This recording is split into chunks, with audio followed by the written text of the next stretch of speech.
Delighted that so many of you could join us this evening for the talk by Reza Aslan.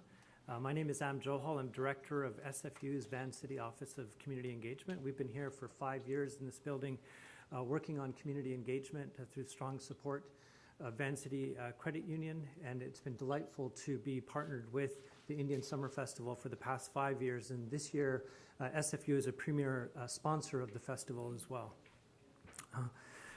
This coming year is the 5th year of this office that I'm involved with that's opening, but it's actually going to be the 50th anniversary for SFU this coming September. And so on September the 9th, we'll also be doing a kickoff and launch of year-long cultural activities at SFU. So you're all invited on September the 9th to Burnaby Mountain. Also wanted to acknowledge here with us today is President Andrew Petter and his partner Maureen Maloney. So welcome, Andrew.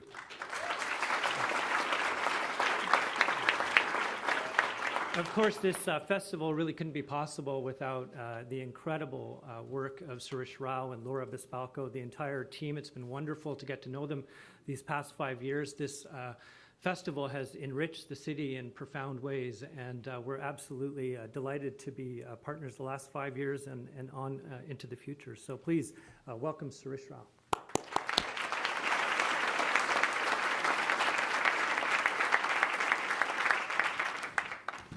Thanks, everyone. Thank you, Am. It's likewise an incredible pleasure to work with SFU and to have you as partners with us these 5 years and to work with people with such great dress sense. It makes life so much better. So thank you. It's really great to be here tonight, and I would like to start by recognizing the Musqueam, Squamish, and Tsleil-Waututh people on whose lands the unceded territories that we work, live, and play on.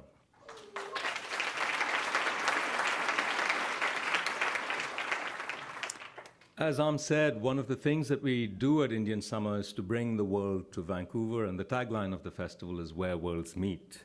And we've really been proud over these past 5 years to bring some incredible thinkers, writers, musicians to this festival.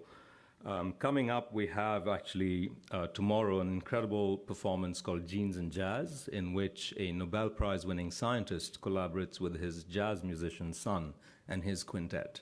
And it's going to be where art and science meet. So the worlds that we see meeting are many. So please do check that one out. Also in the audience is Naresh Fernandez, who has just arrived freshly off the flight from India and is sitting here de-jet lagged, I hope.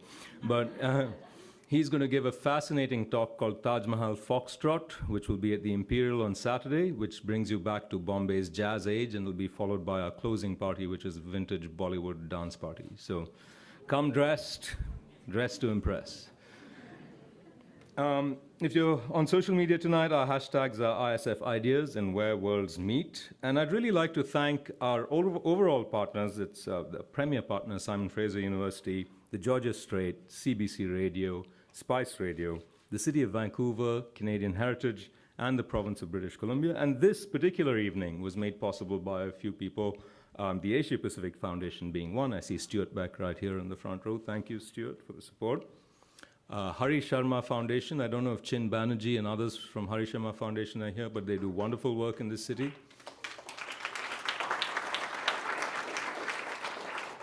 SFU Woodwards, where we are, of course, and the Vancouver Observer, which is, again, fantastic work that they do here, and Sandy Garosino is here from the Vancouver Observer.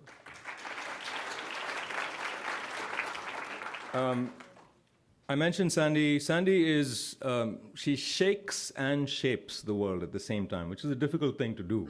Most people choose one or the other, but somehow she manages to do both. And I'm very grateful to Sandy for her support and being really a visionary for this festival from the beginning. So I'd like to invite her on to say a few words.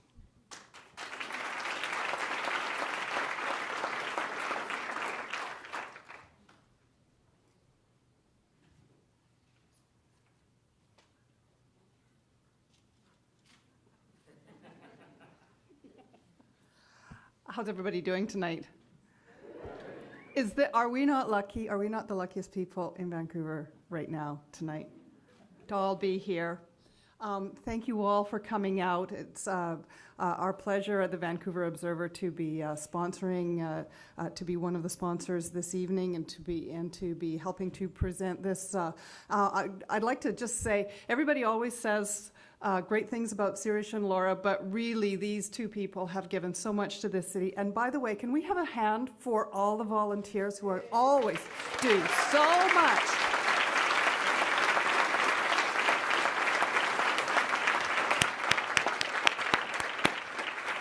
It's just always amazing to see them come in with their orange. It's just one of the best sights in the city every summer. At the Vancouver Observer, and with the work that I have been doing, I'm editor-in-chief now, and we are very, very anxious to deepen the dialogue and make sure that important voices are heard. It is so easy, especially in these days of media, that we lose the texture and the depth of conversation that we as citizens need in these times, especially in these times, to be able to process and engage with all the issues that confront us. And we're just so proud that on a night like this, in times like this, we are living in historic times. Look at what has happened in the last week with the agreement that was just reached between Iran and the United States, and that rapprochement that is so important, that connection. And when Sirish talks about when worlds meet, it is so vitally important that we all come together in good faith and with an open mind and an open heart. And I'm just so delighted that tonight, as Reza Aslan is going to be presenting, that we really do hear and absorb. And I'm just so thrilled to be here. I hope you enjoyed the evening, and Vancouver Observer welcomes you. And I hope you have introductory remarks to make. Okay.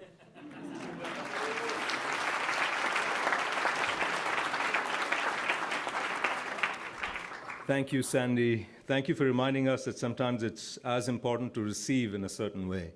So with that open mind, I'd just like to say thank you to Andrew Petter and Maureen Maloney for actually bringing Reza to my attention. When we were at the Jaipur Literature Festival a few years ago, being inherently lazy, I outsourced my work as an artistic director and said, can you find some speakers that we should invite to Vancouver? And they mentioned Reza Aslan. I don't need to say anything much about him. Ladies and gentlemen, Reza Aslan.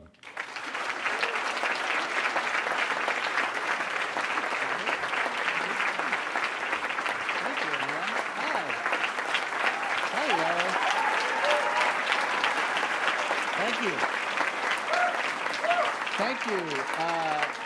It's great to be back at Indian Summer. Or as we Americans call it, Native American Summer. I was here last year. I think some of you were here. I saw Sirish when I first walked out of the car, and the first thing that he said was, wow, you look much better this year than you did last year, which I think is a polite way of saying I looked like shit last year. Is that what you're trying to say? Which is thank you for that. It is a great pleasure to be here for two reasons. One, not just it's exciting to be in front of this audience again, but I'm following my wife on this stage. I don't know if anyone got a chance to see my wife, Jessica Jackley. This is the first time that I've actually, we travel a lot, but this is the first time that I followed her, which I'm really having second thoughts about.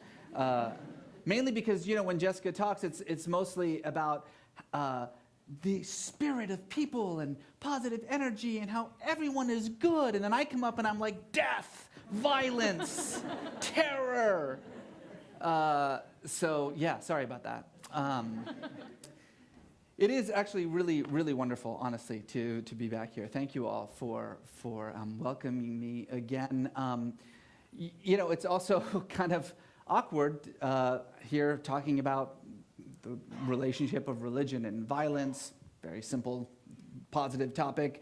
And of course, this morning we had another event in the United States. A young man by the name of Muhammad Abdul Aziz opened fire at a military base, killed 4 people, he himself is killed.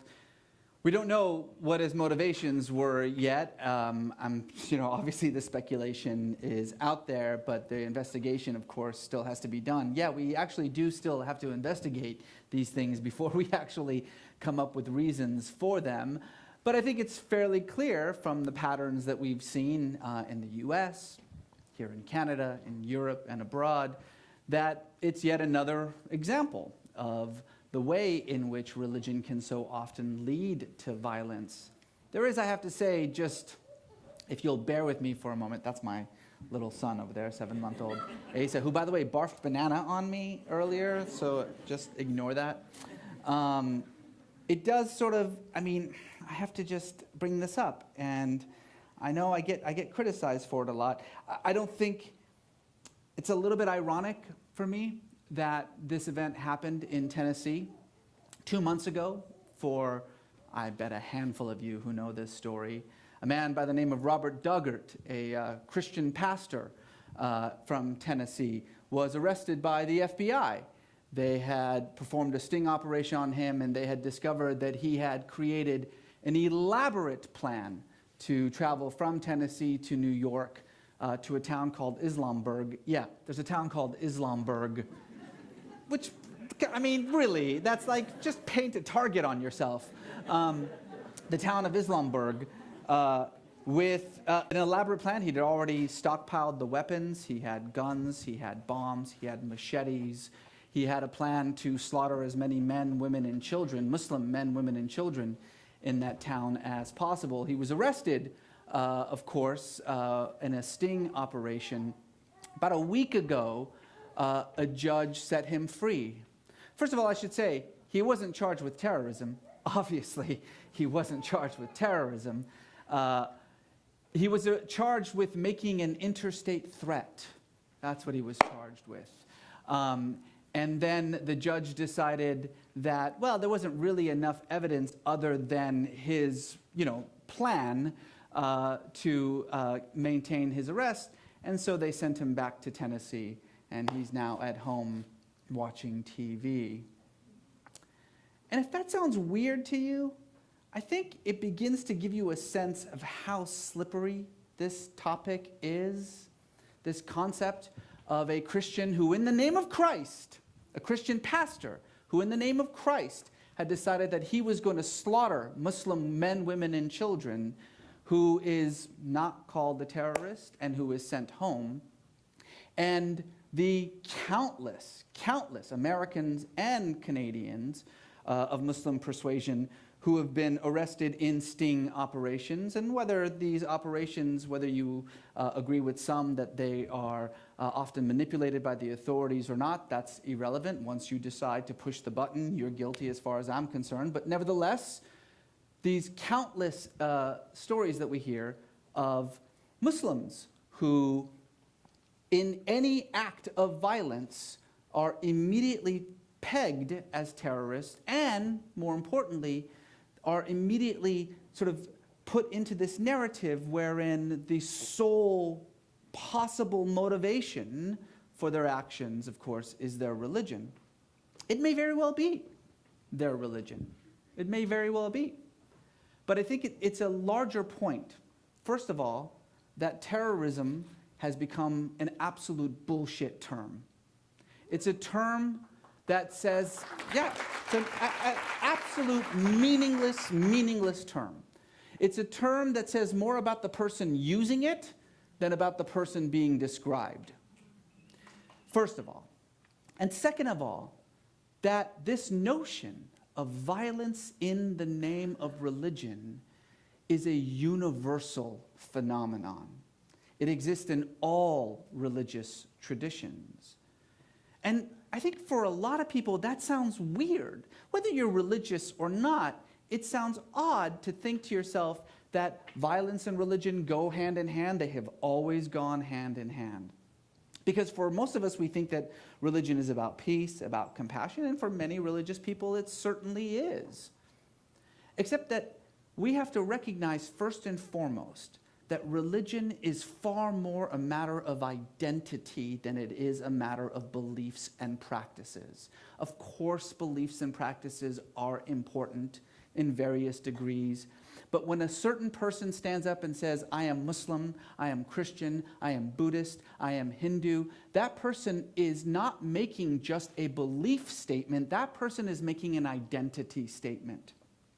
And as an identity statement, your religion is absolutely inextricably linked to all the other multiple factors of your identity, your nationality, your ethnicity, your gender, your sexual orientation, your politics, your social views, your economic status, all of the things that make you who you are. Think of them as sort of bands that tie together to make a rope. That's your identity. And one of those bands is religion. And so it should make perfect sense that if you are someone who espouses radical capitalist views, guess what kind of religion you will espouse? A capitalist religion.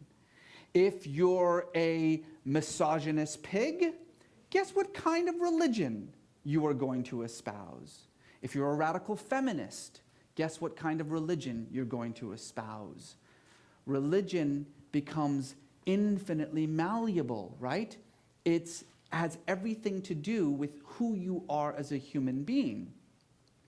And as an identity statement, as a factor of your identity, it makes perfect sense that throughout history, from the time that there was anything called a religion, and in all religions of the world, without exception, violence has played a pivotal role. Because while religion is a powerful identity marker, it's not as powerful as violence. Think about it. It's very easy to say who is us and who is them by where you worship, how you dress, what you eat and what you don't eat. Religion is powerful as an identity marker, particularly when it comes to collective identity. It's very powerful as an identity marker because it's very easy to decide who is me and who is not. Violence is even more powerful. Are you wearing a blue uniform or a gray uniform? Are you on this side of the trench or this side of the trench? Are you fighting for this country or that country? The key sort of tenet, the principal pursuit of human beings from the very beginning has been about figuring out who is us and who is them. And these two things, religion and violence, have been the most powerful means of doing so. So it shouldn't come as a surprise that they so often go hand in hand. But even in specific terms, when we're talking about scripture, when we're talking about tradition, violence is always there. The same Torah that says, do unto others as you would have them do unto you, also says, find every man, woman, and child who does not worship Yahweh and put them to death. Kill every ox, goat, and sheep. Everything that breathes must die if it doesn't worship Yahweh. Actually, those two verses are in the same book, in the same couple of chapters. The same Jesus who said, turn the other cheek, and if someone doesn't have a cloak, you should give them your cloak, also said, I have not come to bring peace but the sword, and he who does not have a sword should sell his cloak and go buy one. The same Quran that says that if you kill one individual, it's as though you have killed all of humanity, also says, slay the idolater wherever you find him. So how are we to make sense of these scriptures? Well, in one sense, I think it's important to recognize that the reason why we even call these pieces of writing scripture, the reason why we read and follow something that was written thousands and thousands of years ago, isn't because it's true, it's because it matters. It always matters and it always will matter. And the only way that Scripture matters is if it has to do with the totality of the human condition, peace and war. And so it then becomes up to the individual, back to what we were saying about identity. It becomes, the burden falls on the individual to decide how he or she is going to read her scriptures. If you're violent, your reading will be violent.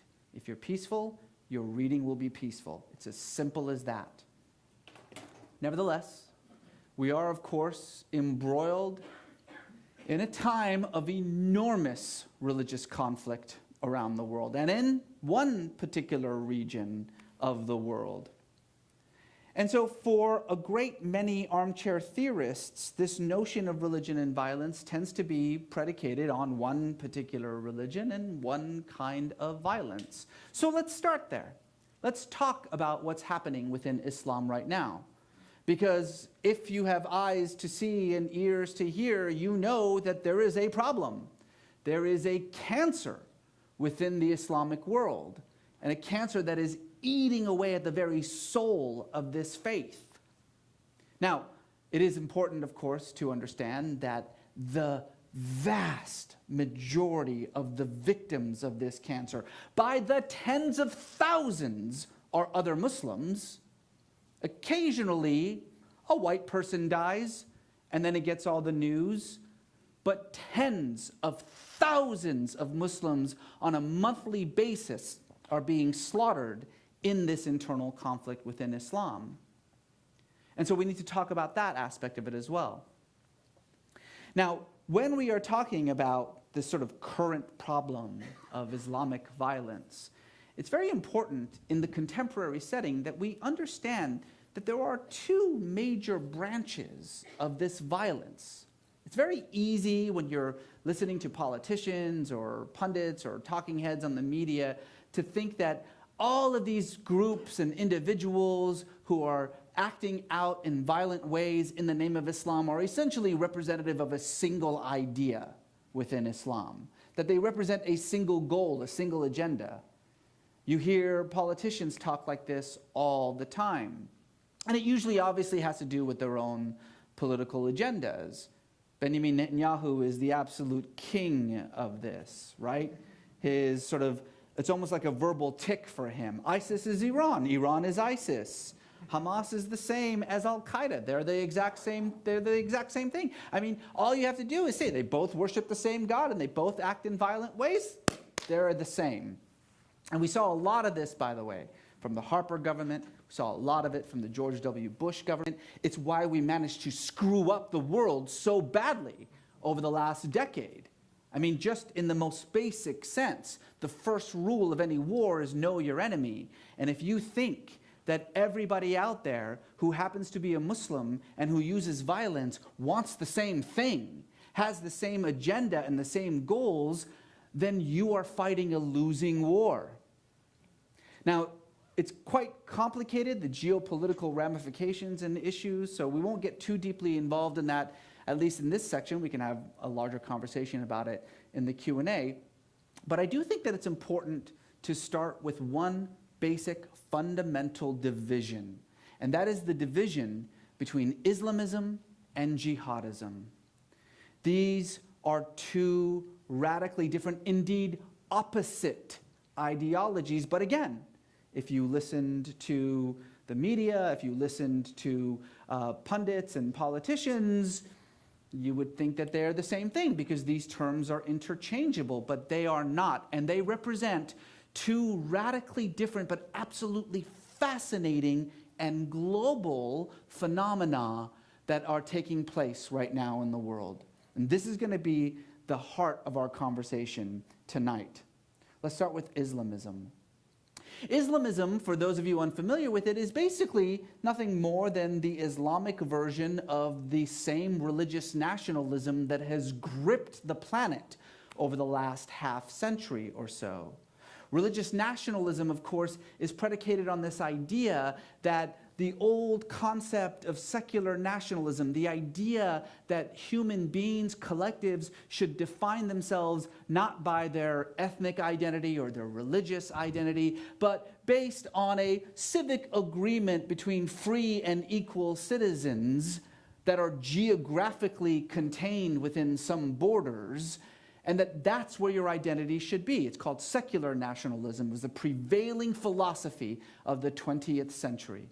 And the promise of secular nationalism was about as clear as it could get. If we could just put away our religious identities, our ethnic identities, our racial identities, then we will finally have the peace and prosperity that we all dream of as a human race. How'd that work out? That worked out pretty good for us? Yeah, 2 world wars, Nazism, Marxism, socialism, Maoism, Stalinism, all secular ideologies, all responsible for what is unquestionably the most bestial acts of violence in human history. In fact, the most violent century in all of human history was the century of secular nationalism. And so for a lot of people around the world, the very concept of secular nationalism, the promise of it, began to ring hollow. In particular, in those parts of the world where the whole concept of nationalism itself was a foreign idea that was often implemented by outsiders with fabricated nationalities and arbitrary borders that were often created by the victors of wars as a means of dividing these lands as spoils.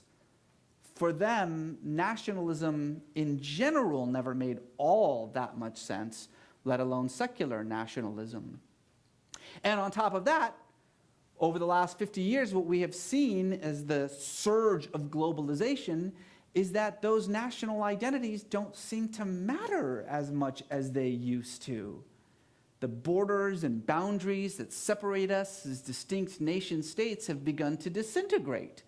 For a great many people, their national identity is not the primary way in which they identify themselves. For a great many people around the world, they have begun to, I guess, revert to more primal forms of identity. Tribe, ethnicity, religion. And so it shouldn't come as a surprise that what we have seen around the world in a universal way is this sudden surge of religious nationalism. And Islamism is merely the Islamic version of it. Again, this is a global phenomenon. I live in a country that is dominated by religious nationalism of a Christian variety. Scholars have a term for this. They refer to it as dominionism. Sometimes we call it Christianism as well, dominionism. These are Christians in the United States who believe that the country was founded as a Christian nation, that the entire purpose of the country is to promote Christian values, that its very laws should be based on Christian ideals, Christian morals, whatever that means. This isn't a fringe idea in the United States. According to the Pew Forum on the Pew Forum on Religion and Public Life, nearly 1/3 of Americans self-identify as Christian nationalists. That's 120 million people in the United States. And of course, the government is absolutely dominated by Christian nationalists. You're all about to take part in the shit show that we call a presidential election every 4 years. Thank you. You're welcome. You're welcome for that. So you're going to see one of the, I think, 74 GOP candidates who are running for president jump over themselves to actually express their potent Christian nationalism. Let's start with Mike Huckabee, who in 2008 almost, was like a heartbeat away from becoming the Republican nominee for president in 2008, whose entire stump speech was predicated on a promise, and I am almost quoting him, that as president, he will change the Constitution so that it is in better alignment with the Bible. That was Mike Huckabee, a heartbeat away from becoming the GOP nominee. Christian nationalism is potent and it's alive and well in the United States. Of course, it's not just Christians. Very powerful group of Jewish nationalists. Oftentimes, scholars refer to them as Messianic Zionists or religious Zionists. This is a deliberate phrase to differentiate them from the secular Zionism that gave birth to the state of Israel in the first place. These Messianic Zionists do not have any kind of loyalty to the state of Israel. They openly admit that their loyalty is not to the state of Israel, it's to the land of Israel, which is a completely different thing. They are functioning on the promise that if they can re-establish that land, then they can rebuild the kingdom of David and usher in the Messianic age. Again, this is not a fringe movement. They have their own powerful political parties in the Knesset, the Yahadut HaTorah, the ultra-Orthodox Shas.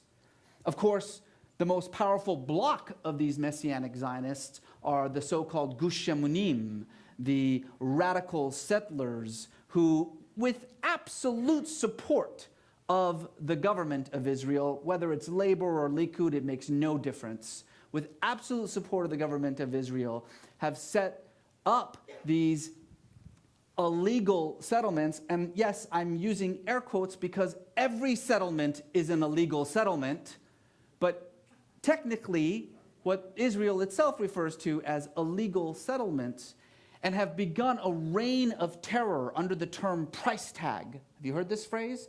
Price tag terror, they refer to it, in which they are vandalizing, terrorizing, killing Muslims and Christians, and Christian and Muslim houses of worship in the occupied territories, and now with the attack on the Church of the Loaves and Fishes in Israel itself. The government of Israel itself refers to these people as Jewish terrorists, and they are becoming larger and more powerful by the day.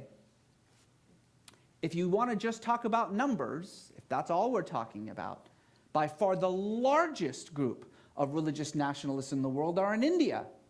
These are adherents, of course, of this new and, to me, utterly baffling ideology called Hindutva, right? Hindu awakening, or I think a better way of putting it, Hindu nationalism. They've got their own party. That party happens to run the country right now. What is the concept of Hindutva? That India is a Hindu nation, that it is predicated on Hindu values, Hindu morals, whatever that means, and that the Hindu quality of it has to be the primary means of identity formation. That's called religious nationalism, and it's everywhere, and it is growing. The Islamic version of religious nationalism is called Islamism. What an Islamist wants is to build an Islamic state, a state predicated on Islamic moral values. Again, whatever that means. By the way, I keep saying whatever that means because nobody knows. Nobody knows what this term like Christian values or Muslim values means. That's the whole first 15 minutes of this talk, was to show that those are useless phrases because it all depends on who's using the phrase. But nevertheless, this concept that Muslim majority states should be predicated on Muslim values, that the primary means of identifying yourself in a nationalistic context is by your religion. Now, Islamism, of course, comes in all kinds of varieties, lots of flavors to it.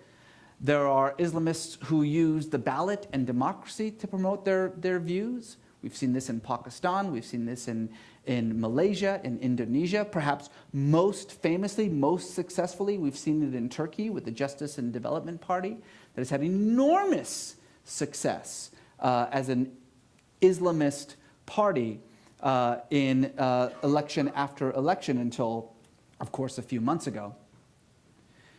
But many Islamists eschew the notion of democratic or political reform and choose instead revolution, violent revolution, or a revolution through dawah, a revolution through the very concept of transforming society from within. Nevertheless, the principal point that's important to understand here is that Islamism is a nationalist ideology.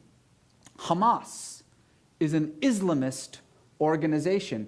It has absolutely no agenda outside of what it considers to be historic Palestine. It is interested in Palestine and nothing else. The Taliban is an Islamist organization, which is why you always hear scholars say, well, do you mean the Afghanistan Taliban or the Pakistan Taliban?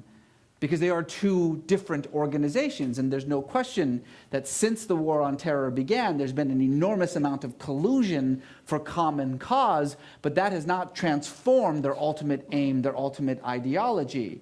The Pakistani Taliban want Pakistan. The Afghanistan Taliban want Afghanistan. And so it's very important to understand the geographic limitations of Islamism, regardless of what tools it uses to actually promote its agenda. Jihadism is the exact opposite of Islamism. An Islamist is a nationalist. A jihadist is a transnationalist. Indeed, a jihadist is an anti-nationalist. An Islamist wants to build an Islamic state predicated on Islamic moral values. A jihadist wants to get rid of all states, Islamic or otherwise, it makes no difference, all states. The very concept of the nation state, which is an incredibly new concept, the very concept is anathema to the jihadist. There is no nationalist identity. That's a fabrication. That's a lie. There is just one identity, and that is your religion. There is belief, and there is unbelief. And those are the only two forms of identity that there are for the jihadist. The goal of a jihadist, far from building a state or even maintaining control over any cohesive space of land that's not expanding, we'll talk about what that means in a moment here. The very the very goal of a jihadist is to reconstitute the globe as a single world order under their control. The shorthand for this idea is the caliphate. That's what they mean when they say caliphate. A caliphate is a borderless concept. In fact, according to Islamic law, a caliphate can only be called a caliphate if it is in a constant state of expansion. It has to be constantly expanding. Dar al-Islam has to be in conflict with Dar al-Harb, the land of Islam and the land of war. There are only two lands. There's the land that is part of the caliphate, and there's the land that you are warring for to be part of the caliphate. This concept, of course, is familiar to some of us because there are two very famous jihadist organizations in the world, Al-Qaeda and ISIS, organizations that, by the way, loathe each other, go figure.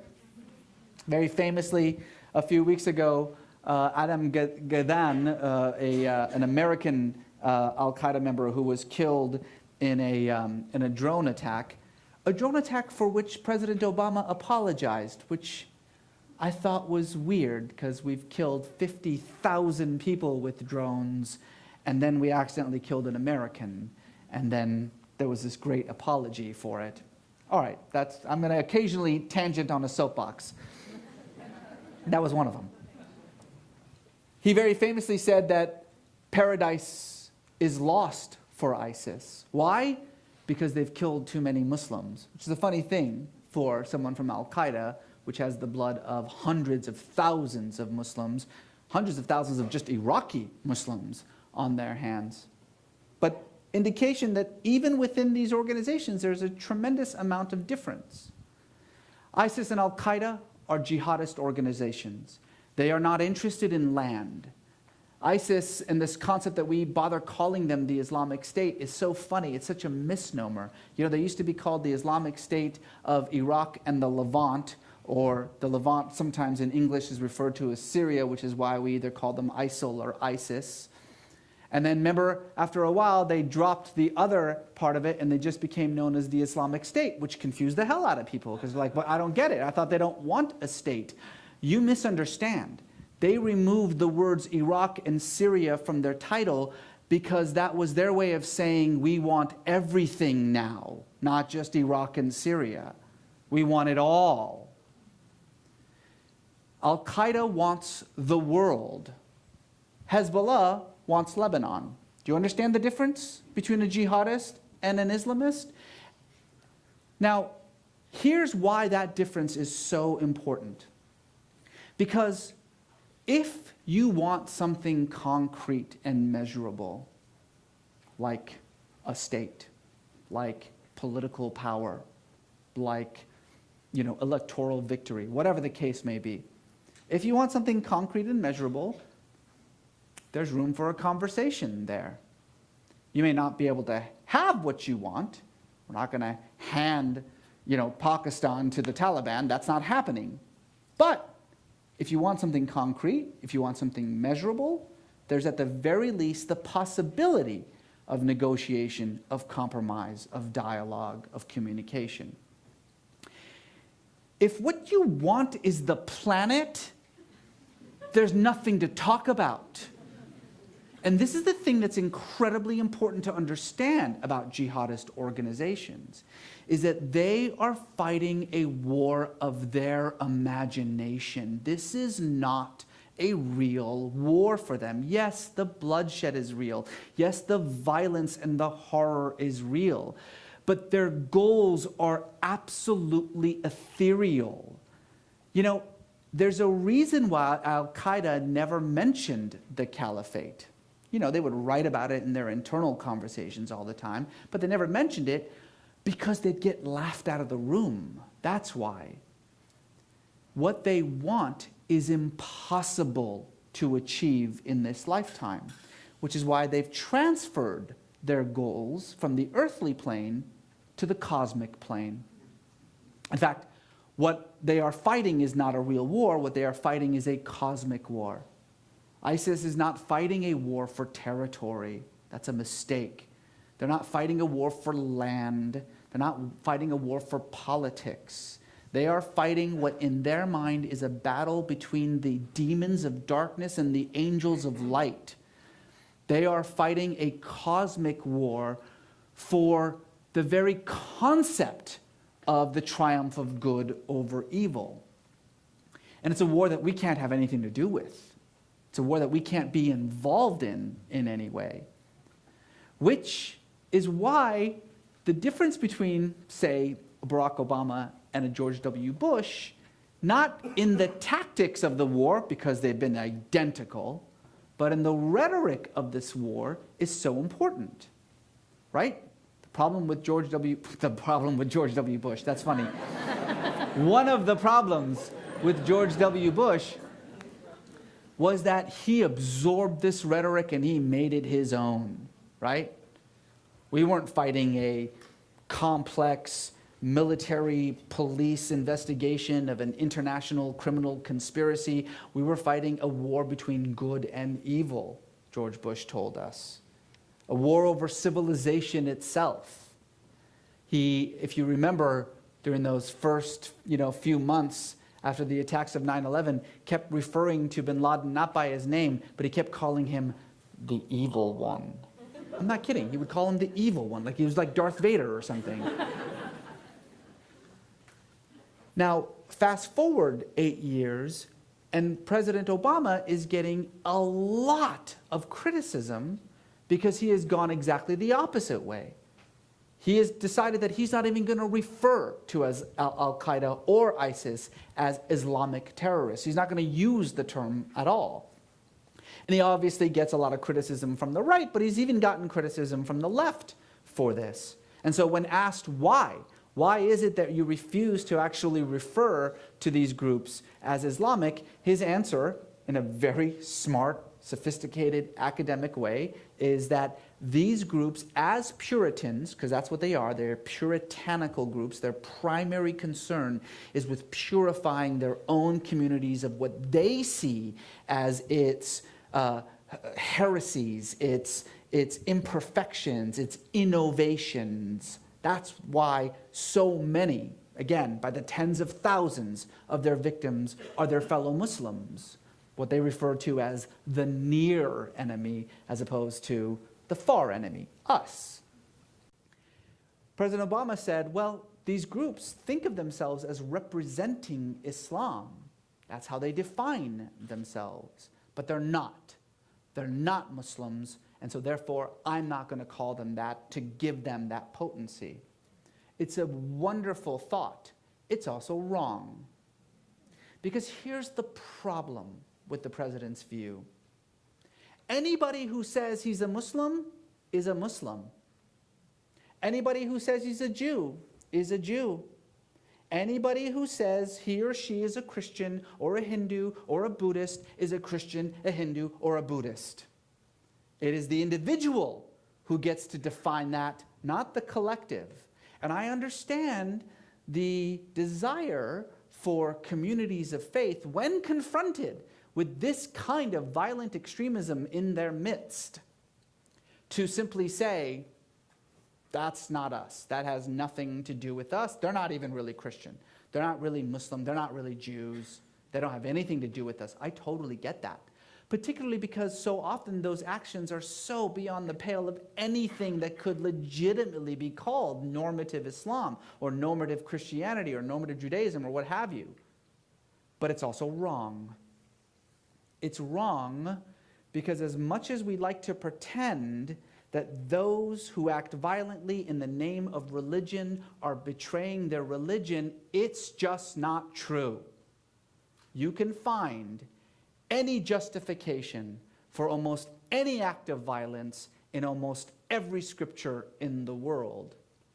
And so, when that price tag terrorist says, I'm going to burn these churches, I'm going to kill these Muslims because this land belongs to none but the Jews, but the chosen people, that anyone who breathes in this land who is not a Jew should be put to death. Yeah, that's what the Bible says. He's right. That's what it says. When a member of ISIS says that I'm going to slaughter and stone to death and chop off the head of any heretic, any Muslim that does not follow the precepts of Islam as I understand them, yeah, he's got a lot of material in the Quran to draw from. So that's the problem. Religion is a powerful force, and it is a force as much for peace as it is for violence. Okay, so what do we do about it then? Well, the simple knee-jerk response is, well, let's just get rid of religion. That'll, easy, right? Simple. If people are killing in the name of religion, let's get rid of religion, and what now? People will stop killing? Did you learn nothing about the last 100 years, or at least the first 10 minutes of this conversation? No. We are a violent people. We've always been a violent people, and we will always kill each other. Because we kill each other not for religion's sake, we kill each other for identity's sake. It's just that religion is a powerful form of identity. And in any case, this sort of dream that we've been hearing so often, this promise of God's death, right? That as we get more sophisticated and as we become wealthier and more developed, we'll finally get rid of religion and everything will be fine. You know, we'll come out of the dark ages of religion and then we'll all be secular atheists and everything will be fine. Whether you believe that to be true or not, here's the problem. At the dawn of the 20th century, 1/2 of the world's population identified itself with one of the 5 major religions: Judaism, Christianity, Islam, Buddhism, Hinduism. 100 years of scientific advancement, of secularism, of economic development, and that number is now 2/3. Like it or not, God is not dead. In fact, God is about as alive as he's ever been.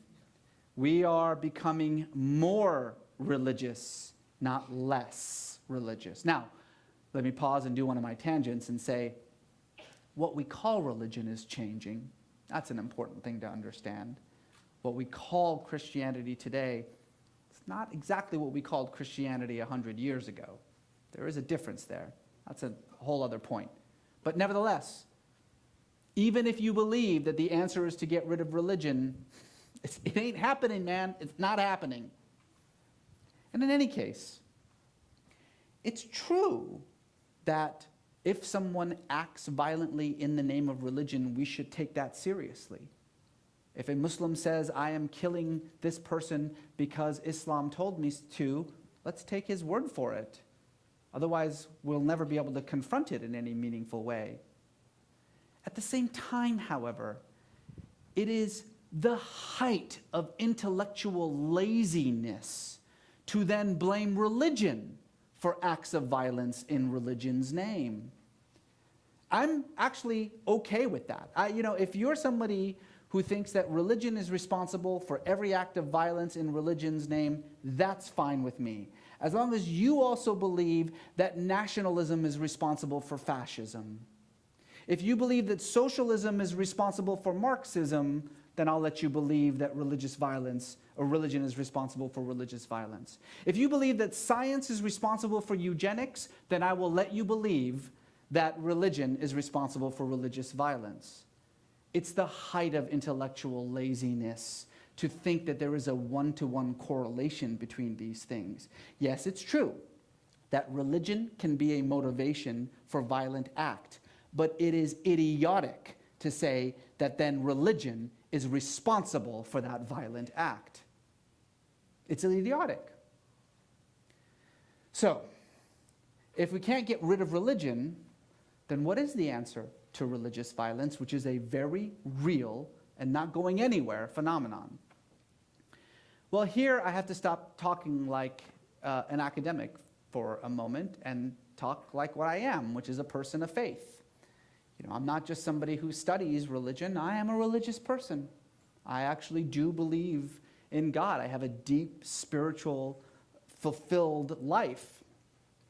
And so here I have to sort of become personal for a moment, because if it's true that religion is a matter of identity, if it's true that how you read a scripture has everything to do with who you are and not what's in the scripture, if it's true that people far more often insert their values into their scriptures than withdraw values from their scriptures, if all of those things are true, then I have to believe that the only answer for religious violence is religious peace.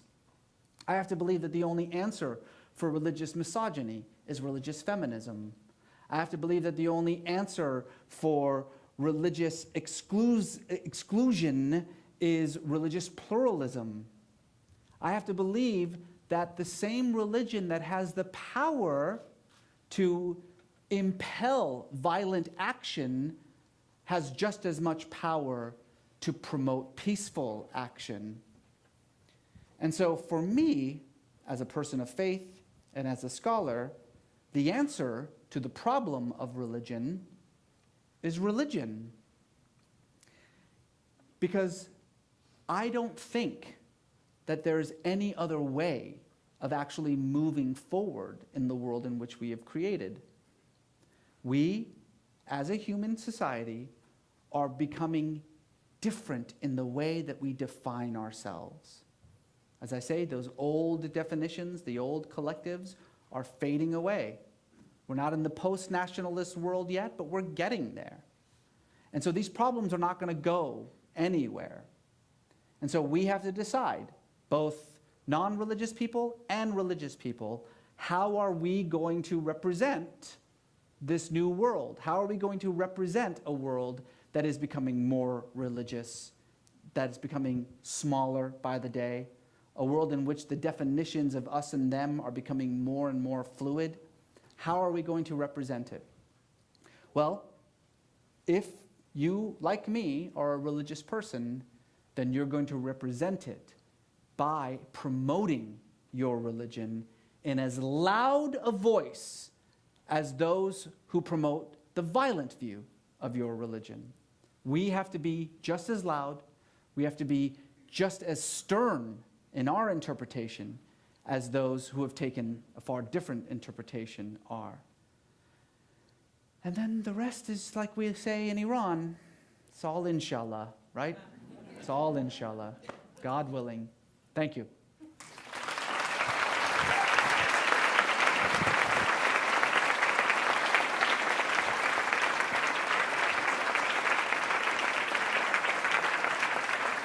Okay, I think someone's got a microphone, right?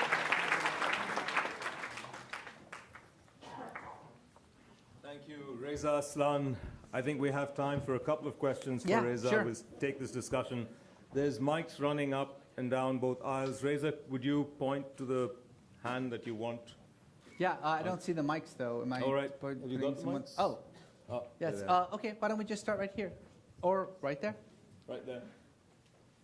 Right, this lady right here. This is the second time I'm listening to you speak, and you are again excellent. Thank you Saw very you last much. year and this year, so it's a double that. bonus. So I just wanted to let you know. Thank you, very sweet of you. One question I wanted to ask is, I find in the Indian culture that it's very common that there's a lot of contradictory between Hindus, Sikhs, and Muslims. And I wanted to ask you, with the modernization and the change of people not being as religious, people becoming more religious, I guess people are just not believing so much in religion. And I noticed that a lot of Hindus and Sikhs want to marry each other, or Hindus want to marry Muslims, Muslims want to marry Sikhs, and even they want to, these three religions want to marry Christians. Can you give me a better description on how the social difference has changed from olden days with all this controversy? I will say, India, of course, is a unique situation because it is so pluralistic. And it's not sort of pluralistic in the sense that you see in a lot of countries where you have, the Christians live over there and the Muslims live over here, like you have, say, in like Nigeria or in Egypt or something.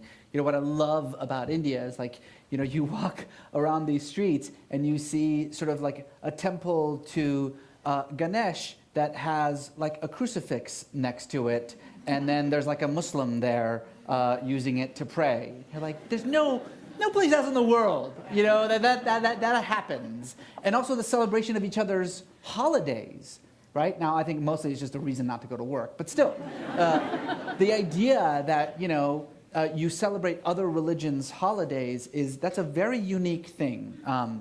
But to the larger point of intermarriage and the way that has actually begun to blur the boundaries of religions, that is a really fascinating issue that has been studied a lot, because right now what we are seeing, particularly in North America, in Canada and the United States, is unprecedented levels of interreligious marriage. I'm in an interreligious marriage. My wife is a Christian and I'm a Muslim.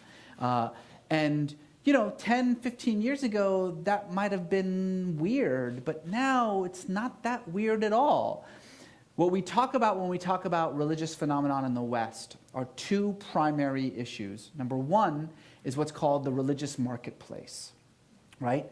Unlike almost anywhere else in the world, and including Europe, in North America, people change their religions all the time. They go from religious to non-religious. They go from one religion to another religion. The term for this is the religious marketplace. And it doesn't exist in most places in the world, because in most places of the world, that notion of religion as your identity is very, very fixed, right? You're a Muslim because that's just because you live in this village and everybody in that village is Muslim, and that's just all there is to it. The idea that you would convert to another religion, it never even comes up. But that is unique about North America. So that's the first thing, the religious marketplace. The second thing that's unique about North America is this new trend that, again, has really started to take hold in the last decade called the nons. Have you heard this phrase before? The nons, N-O-N-E-S. I know a lot more about it in the United States than I know in Canada, but again, going back to the Pew Forum of Religion and Public Life, for 50 years now, they have been monitoring American religiosity, and they give this sort of very handy poll out, and it just basically says, it's got all of these options, and you pick which religion you are, right? So it's like Christian, Jewish, Muslim. You just pick atheist, agnostic, and 70%, 7 out of 10 Americans pick Christian. 70%. That's a huge number. But what's really fascinating is that the second largest tick, right, the second largest box, didn't exist 5 years ago. The people at Pew had to create it because they were increasingly being responded to with confusion. Because people would say, wait, I'm not any of these things, but I'm not an atheist, and I'm not an agnostic, because I don't even know what that word means. So I don't know what to do. I don't know how to fill this out. And so a few years ago, the people at Pew had to create a new box, and they called that box non-affiliated.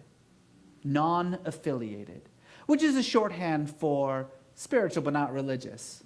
That's what it means. In the 2014 poll, 24% of Americans picked non-affiliated.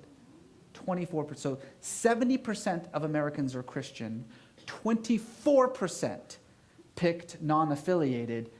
Everything else is 6%. I mean, that's amazing. And it is a interesting phenomenon. It's too new for us to study it. By the way, among millennials, it's almost 2/3. So if you're under the age of 30 in America, almost 2/3 of you choose non-affiliated. Now, here's one thing that's very important about that note, is that oftentimes what you hear, particularly from new atheists, is that, it shows that we're winning.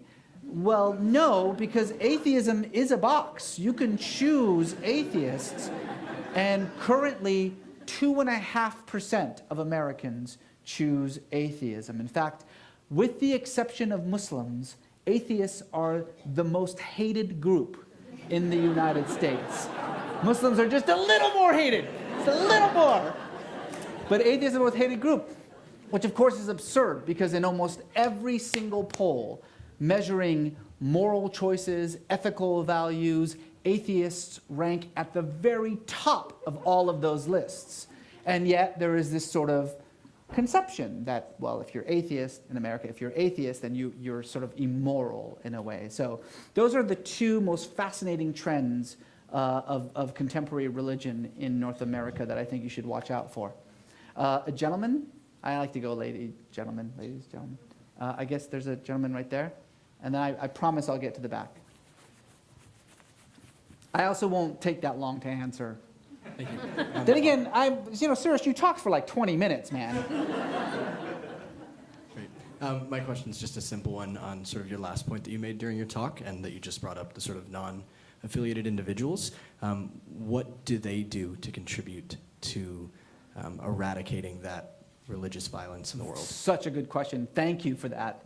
I think, first of all, being religiously literate is the most important thing that you can do. By the way, just in general, having religious literacy is so important. And when I say religious literacy, I don't mean just knowledge of other religions, although that is important, but knowledge of religion itself. What I am so disheartened by in this kind of polarizing rhetoric about religion, in society, which tends to have, it's essentially two voices, right? There's the voice of the fundamentalist religious person, right, who says, well, you know, I mean, the problem is that you're all going to hell. But I'm going to say it with a smile. I mean, it's okay.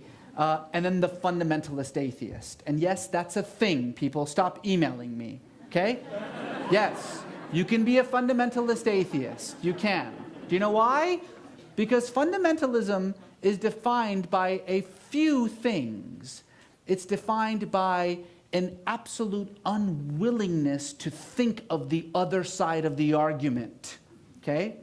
It's fueled by an absurd and an absolutely imaginary conception, a sense of siege, right? That everybody's after you, that you're the only one who's right and nobody else gets you. It's this conception that if you disagree, you're not just wrong, but you're stupid, you're evil. That's called fundamentalism. And indeed, more fascinating, the very term fundamentalism, you all heard me say this last year, so I won't get too much into it. The term fundamentalism is only about 100 years old. It's basically predicated on this notion among American Protestants who, in response to the scientific revolution and something referred to as Christian liberalism, which said, well, if that which is true is only that which can be factually verified, then we should stop thinking about the Bible as literally true. We should think about it as figuratively true. A group of American Protestants said, no, whoa, no. What it really means is that everything in the Bible has to be literally true, otherwise it's not really true. And so literal reading became the chief cornerstone of what then became a series of 12 tracts that these guys wrote called The Fundamentals, hence the term fundamentalist. Okay, rewind. I don't know a scriptural literalist that is more literalist than Richard Dawkins. I don't know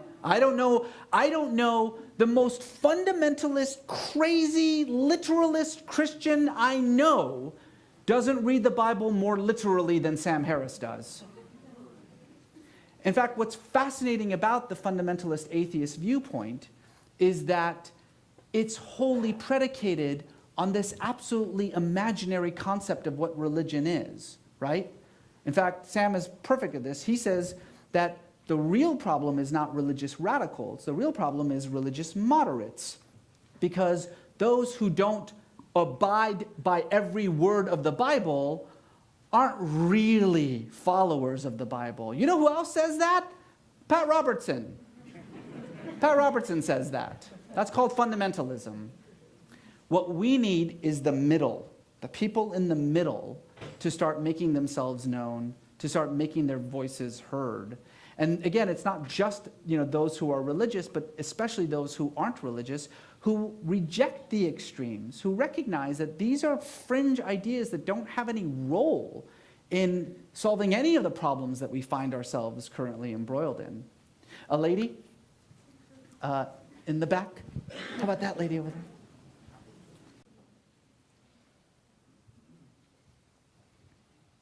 Don't look at your watch, Suresh. I saw that, man. Don't look at your watch.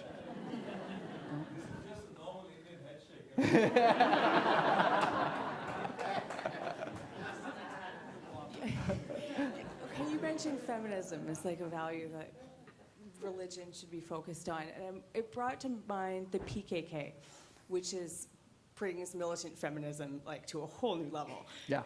So what's your opinion on that as far as violence having virtue? Is it possible for violence to be virtuous and for that to be useful? Look, I am not a pacifist.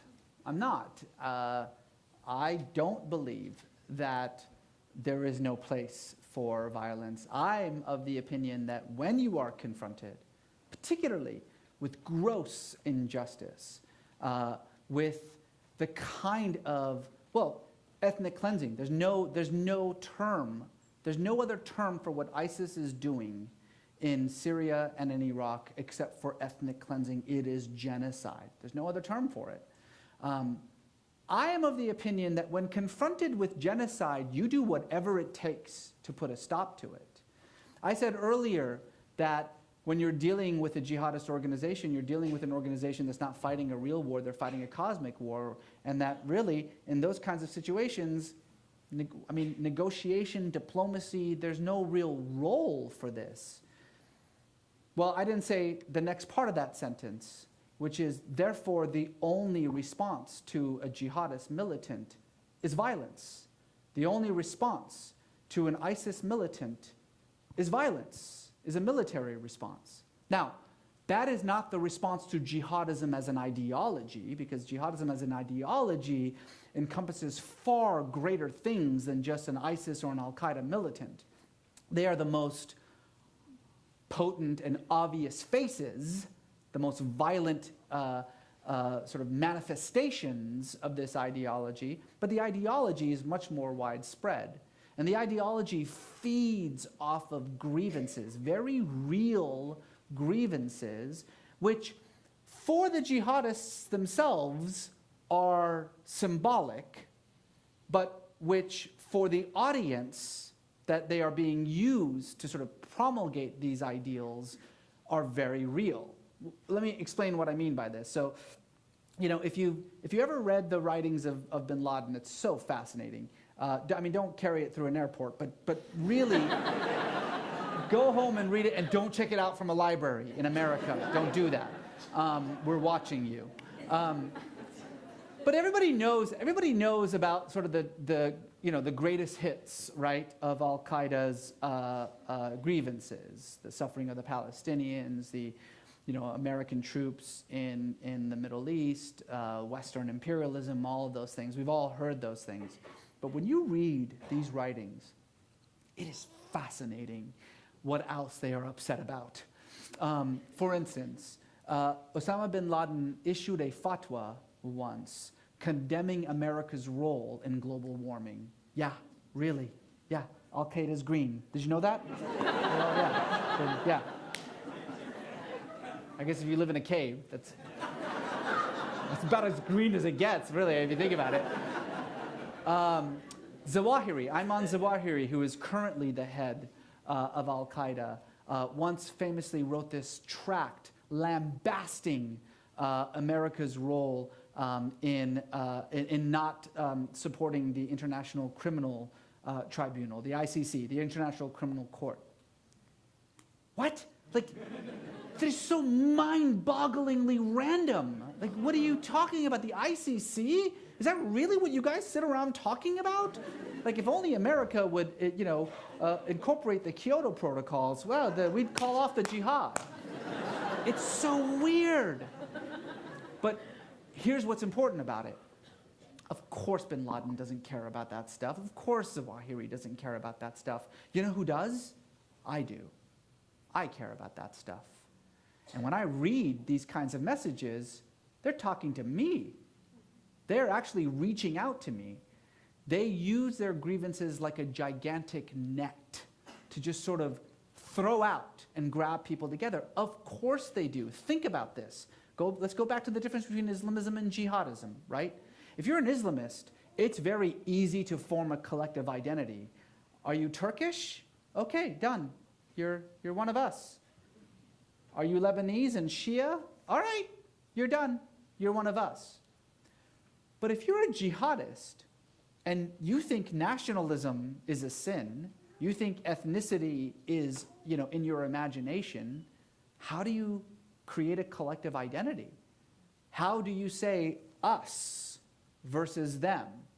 Well, the obvious answer is religion, but as I had mentioned already, there's some difference. There's a significant difference in the religious ideologies among these different groups, and even within the groups themselves. You've heard all the stories from people who have escaped ISIS who have said, these guys don't know anything. I never saw a Quran in the 2 years that I was there. They never talk about religion at all. And then on the other hand, you hear people like Baghdadi very intelligently talk about religion and justify these crimes in the name of not just the Quran, but in sort of 1,400 years of complex jurisprudence.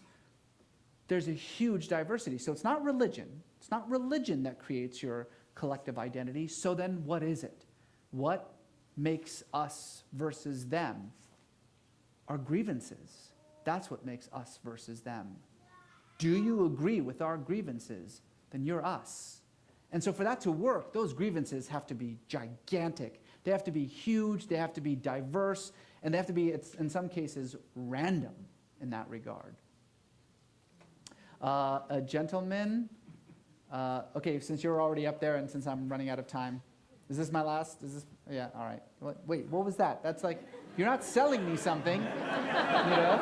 It's like, hey, my friend, maybe it's like an Iranian and an Indian haggling over things, right? This is going to go all night. No, I can't. After you, please. I can't. No. Okay. Yes, sir. I think what gets... Oh, let's get a Sikh involved. That's even. There we go. Thank you.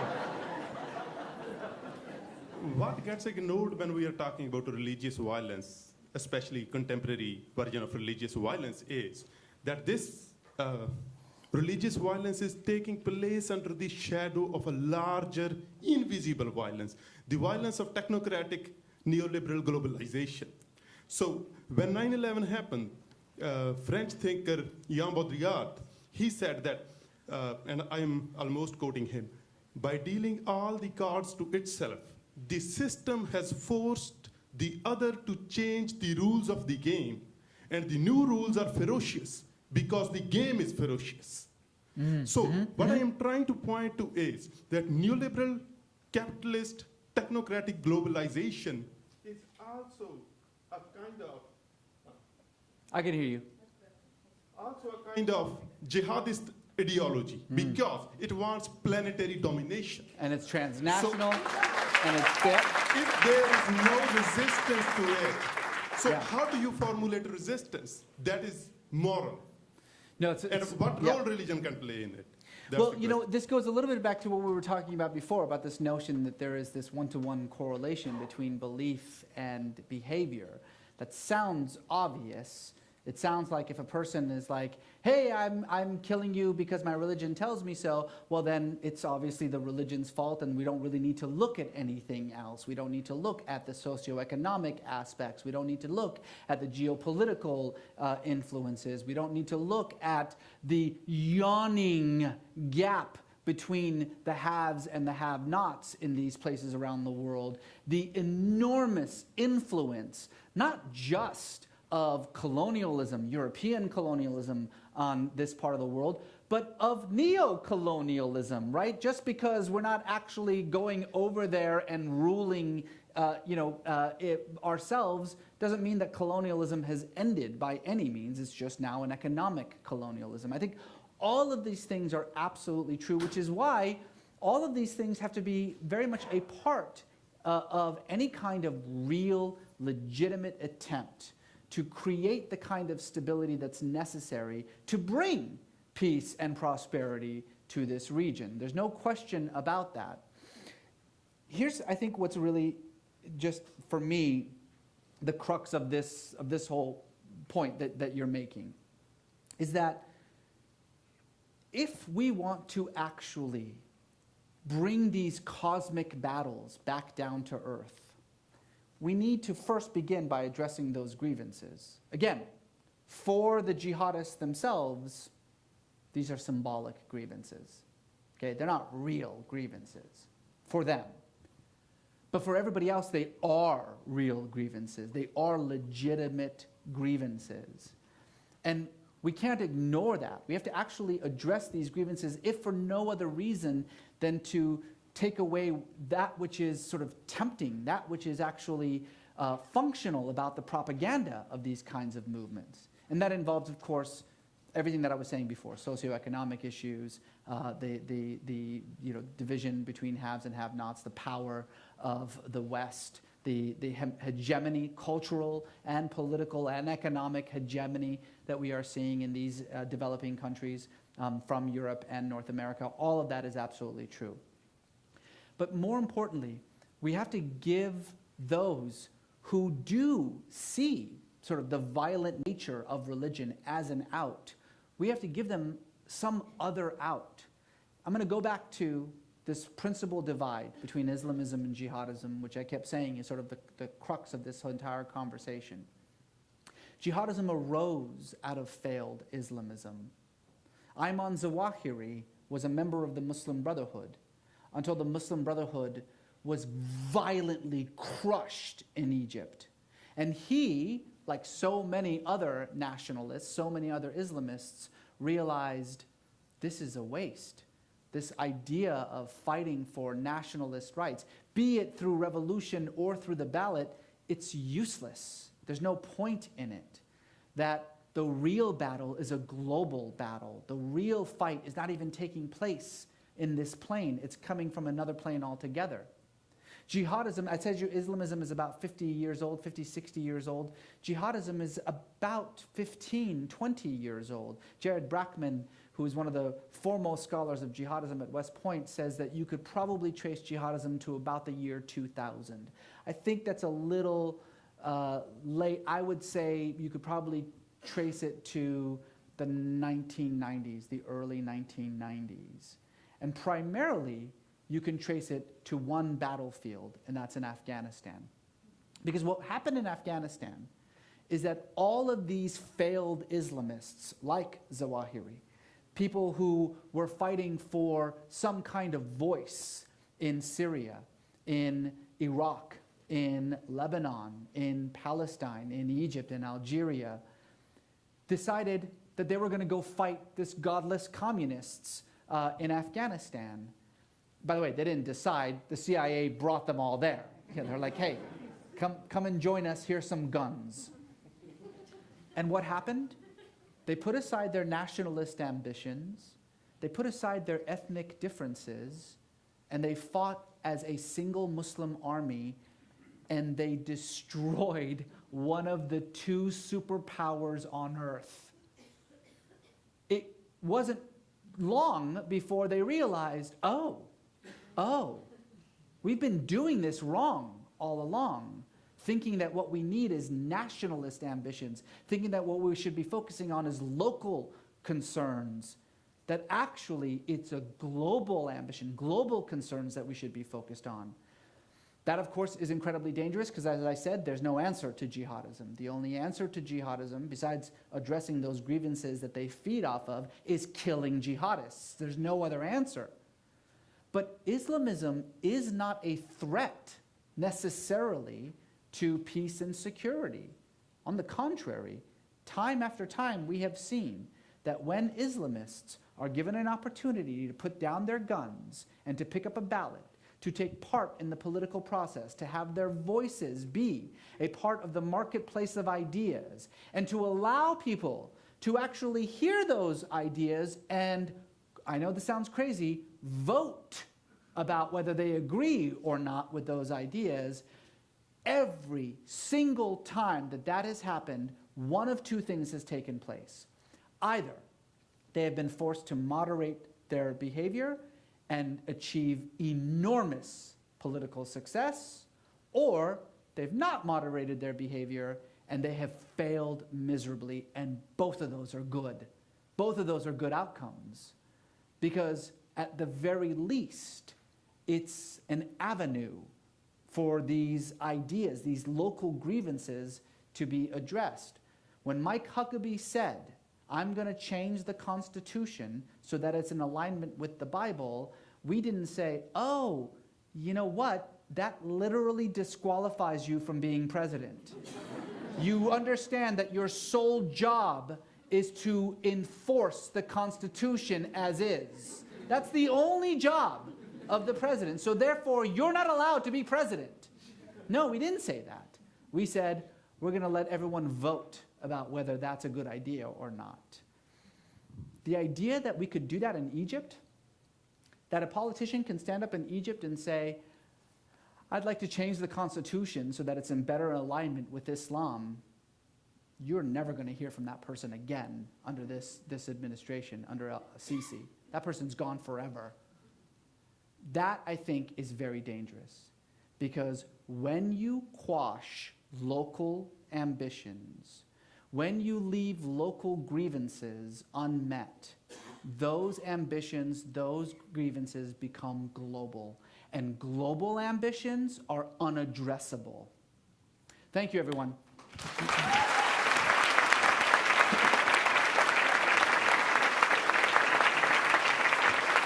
Ladies and gentlemen, Reza Aslan, thank you so much for coming back.